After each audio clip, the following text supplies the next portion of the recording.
Would you trust a manicurist, no matter how skilled, to perform heart surgery, triple heart bypass? Would you trust a taxi driver, no matter how knowledgeable, to fly a jet? Well, of course not. So why do some people want to elect an economist to be prime minister of a parliamentary system?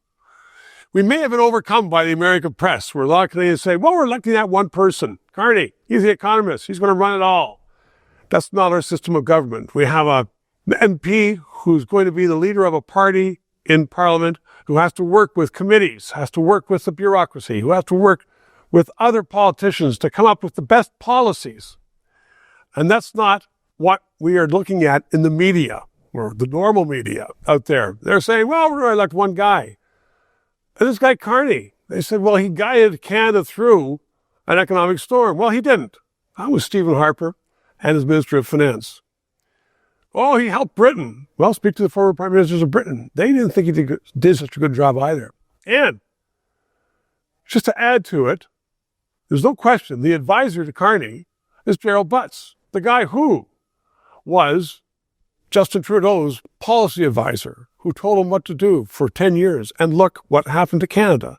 So if you like what happened to Canada in the last 10 years, yeah, you should vote for Carney. But it's like saying, I'm going to keep hitting my head against a brick wall in the hope that the pain goes away, that something changes.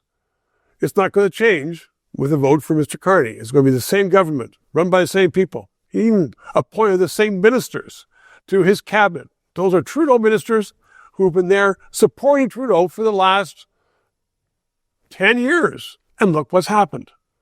So I'm not sure when we record this what the polls are saying. I know the pollsters try their darndest to be accurate. I hear anecdotally people 55, 60 on their great pensions are saying, let's vote Liberal because they're going to write us more checks. And I think that's totally irresponsible.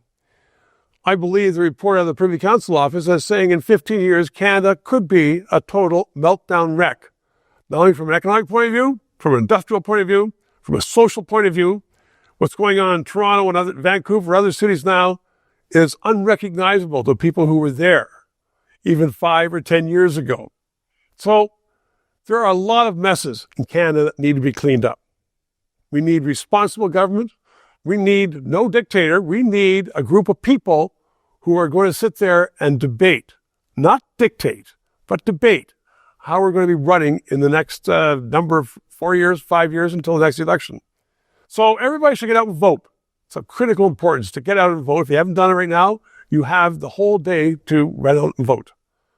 And consider, if you like what's going on in Canada, vote Liberal. If you want to change, vote Conservative. If you like Poilievre or not, it doesn't matter. He's got a good team.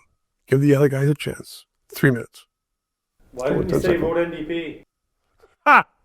To those of you who have subscribed and donated, a heartfelt thank you. You're keeping us on the air. If you're watching and you haven't, please try to do so, because 4 years ago, we started this show because there needed to be independent analysis. Now more than ever, with the Online Harms Act, once that gets into law, it's been passed once by the House, there are going to be hundreds of bureaucrats censoring the news in Canada, censoring this show. We need to keep it on the air. Thanks for your support.